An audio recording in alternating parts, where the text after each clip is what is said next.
You know, it has been a minute since I have shared an espresso with y'all, so cheers. Got a little package in the mail. This one is even more fun than usual because this is from my friends over at Coil Audio, but the important thing is who they have addressed it to. Colt Caparoon, victims of Cappy. There's a little bit of a very friendly rivalry going on between Coil Audio and Cappy, and I'm great friends with both of those people. And so go check them out on Instagram as well because it's hilarious.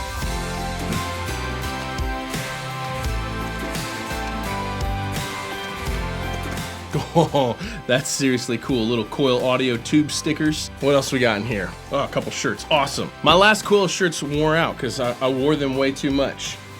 Oh, yeah. Okay, cool. Thank you, Coil Audio, for sending this over. I appreciate it very much, and I've been waiting on this for a minute. What's up, guys? Colt Caparoon here. Thank you so much for stopping by the channel for yet another video. I appreciate each and every one of you being here. This is gonna be kind of a fun one. This conversation started on Pensato's Students, a Facebook group, actually. And I saw some people posting, what is the best home recording setup? And so I commented, my list of things, and it sparked an interesting conversation. So I ended up posting it on my own Facebook, and it sparked a really in-depth conversation, tons of comments, people talking about gear. It was really wonderful to see everyone's comments and everyone's input. But I figured this would be a cool YouTube video. So this is not necessarily meant to be the cheapest home recording studio setup, because there are certainly cheaper options. However, this point of view is going to be, what do I need to do what I do at the level I do it at? What's the minimum that I could have and still continue working at the level that I'm working at? And so that's the perspective that I want this video to come from, is what is the most affordable, best optioned out pieces of kit that will allow you to work at a very high level and not be hindering factors in what it is that you do. So as with everything on this channel, I'm only going to speak about the things I have personal experience with. There may be other options that work just as well out there for sale. However, I am really adamant about only discussing the things that I have personal experience with and that have worked for me or that would work for me. So with that in mind, best home recording studio setups, let's go. Wait, hold on. YouTube has been telling me that I need to ask more of you guys to subscribe because a bunch of you guys are watching every video and not that many of you all are subscribers. So if you're not yet subscribed to the channel, it would mean the world to me if you would hit the subscribe tab and the bell icon next to the subscribe tab. Give me a thumbs up on this one, drop me a comment, share with your friends. It means the world to me, and I love each and every one of you. Thank you. Okay, now let's go. So the first thing you need is a computer. Now, I'm not really going to get into the Windows or Mac thing, not going to get into the specs, because pretty much every modern computer is capable of recording in a high quality way. So you obviously got to have a computer. On to the next. So for me and for what I do and trying to work at the level that I work at, for me, the best budget, smaller, compact, entry-level option for an interface would be a Universal Audio Apollo Twin. Now this gives you two channels. You can record an acoustic and a vocal at the same time. You can record a stereo acoustic. You can record a stereo piano. This kind of doesn't limit you in terms of the channel count. Two channels is at least what I would need to continue doing what I do.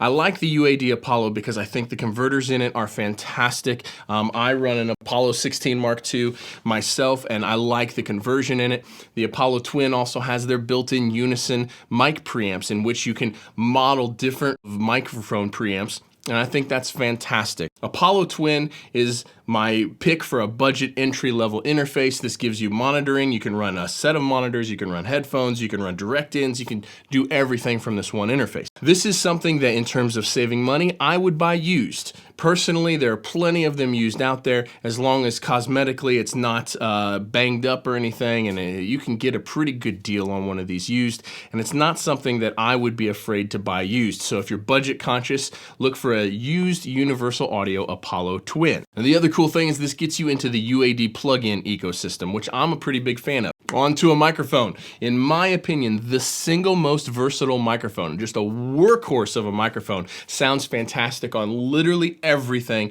is a Audio-Technica AT4033. Now, this is not the most expensive microphone. It's also not the cheapest microphone. However, it is a fantastic workhorse. It sounds wonderful on a very wide range of singers. It's fantastic on acoustic guitar. It's great on drum rooms. It's great on drum overheads. Pretty much anything that you would ever use a microphone for, you can get fantastic results from an AT4033. Now, you can get these used as well. I would recommend buying this used if you can, or if you're so inclined to, because it's not something that really wears out. There's not like moving parts that wear out. As long as cosmetically it looks good, then chances are you're fine, and you can save some money by buying a used one. But this is my top pick for a microphone. If I could only have one microphone and it had to be some sort of budget conscious microphone, this would absolutely be it. Now, next in line, I think, is a pair of headphones. You should have headphones in order to record yourself singing. You should have headphones if you're recording your acoustic guitar. You can get by without headphones, but I really think headphones are important, and I personally would never operate without a pair. And the headphones that I use most often are Audio-Technica ATH-M50X. There's an X at the end of that. Hold on. Let's see. ATH-M50X. I have no idea if y'all can see that. These are serious workhorse headphones.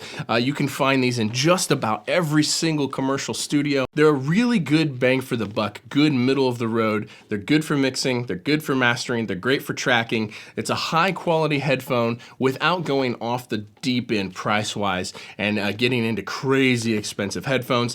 This is something I would not buy used, because you put it on your ears, and I mean, who wants to deal with all of like someone else's ear sweat in their headphones? I have no desire to deal with that, so I would buy these new. Another thing a great set of headphones gives you, which is why I'm going with a little bit higher end headphones on this list, is because these are great second reference for mixing and for mastering. You can certainly get by with a cheaper pair of headphones if you're just tracking. However, if you ever plan on mixing your own stuff or mastering your own stuff, I really think that a quality set of headphones is important for that, because it gives you a second perspective, and so you can A/B back and forth between your studio monitors, which we're going to talk about in a second, and your headphones, and then you can bounce stuff down, listen to it on your cell phone, and then go check it in your car. And I can very much get through a mix with those number of references every single time, and it won't hold me back at all. Okay, best budget studio monitors. Now, I'm gonna have to look at the model number on these, because I will never be able to remember this. The best budget pair of studio monitors I personally have worked on are the JBL 308P Mark II. Now, I'm gonna drop links in the description for pretty much everything I talk about here. They're not affiliate links yet. I'm not making any money off this yet. Maybe that'll come around sometime, but I just want to provide you guys with resources to at least be able to go find the stuff that I talk about. In the sub $500 range for a pair of studio monitors, this is the only pair I've personally used that I think are usable and I could get good quality results for less than $500. Now, this is something that I personally would buy new, because there are physical components that physically wear out. Someone could have been driving the piss out of these and thumping their whatever music the kids are listening to these days. So I would buy these new, so that way you knew they weren't abused or run hard. Now, in my Facebook post where we were discussing all this stuff, which, by the way, if you don't follow me on Instagram and follow me on Facebook, there'll be links in the description for that too. I'd love it if you'd follow me there. I have lots of these kind of conversations all the time. And so you're missing out if you're not following me. That's kind of a cocky way to say that, but there's a lot of information getting thrown around, so hit me up on Instagram and Facebook. A bunch of people brought up these monitors. They're not officially on my list because I've never used them before, but Kali audio monitors, K-A-L-I, and I'll put a link to their website in the description. Have no way for me to personally recommend these, but apparently they were designed by someone from JBL, and I had many people on my Facebook post telling me that in that kind of $500-ish range for monitors, that these were hands down the best thing that money could buy. So your mileage may vary there, but I wanted to throw it out there because enough people recommended it to me that I thought I would pass it on to you as an option to check out and see if they work for you. So acoustic treatment is actually next. Now, in my personal opinion, acoustic treatment is possibly the single most important thing you can spend your money on.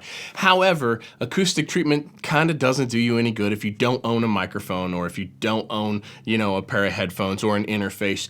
You do kind of have to have this other stuff first, but I want this to be very clear that acoustic treatment is very easily the most important thing for you to spend your money on, because you can only get as good a results as your room sounds, and especially if you're mixing and if you're trying to get into mastering.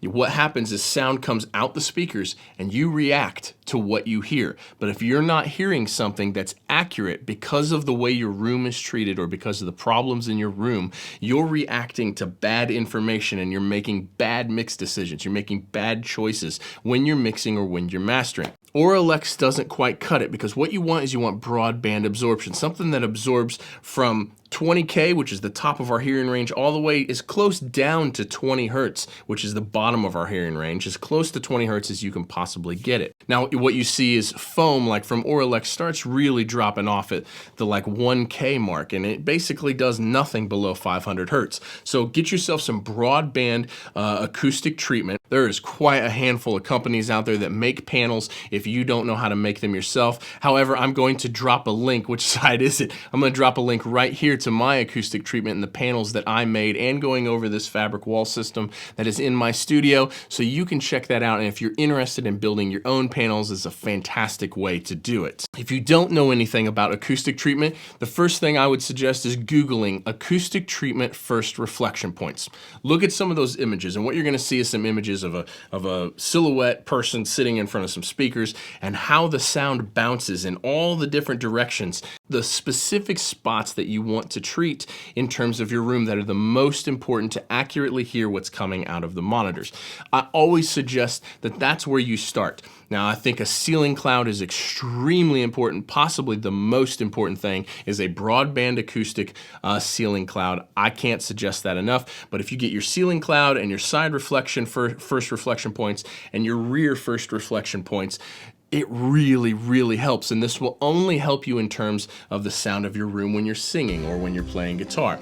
So it's a great place to start. I really can't recommend that enough. Check out some of the other videos on the channel. I have quite a few videos about my studio build and acoustic treatment and all of that stuff, so you can get lots of information from there. I don't know if I can handle this much anymore. Hey, I did a poll on Instagram and 400 people told me I need to keep growing my hair out. So drop me a comment, let me know.